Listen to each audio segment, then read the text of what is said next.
دوست عزیز شما مشکل چی بود تشفیه بده؟ از کجا تشفیه بده؟ خب چطور شدی؟ ملک تشریف بردم خیلی درد داشتم الان خدا رو شکر خوبم. خب بشین باشه ببینیم میتونستی بشینی یا نه؟ نه نمیتونستم. الان چطوری؟ الان راحت. چند درصد بهتر شدی؟ 100%.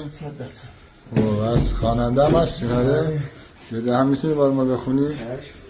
ممنون میشم.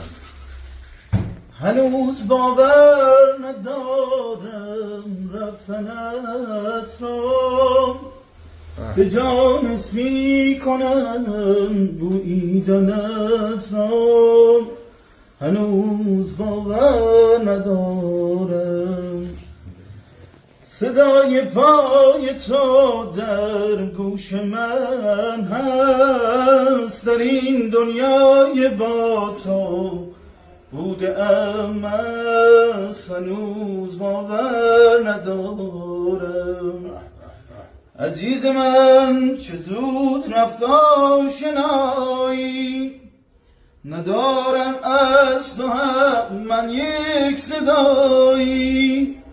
چه پایان غم انگیزی به ما رفت چرا رفتم نمیدانم کجایی.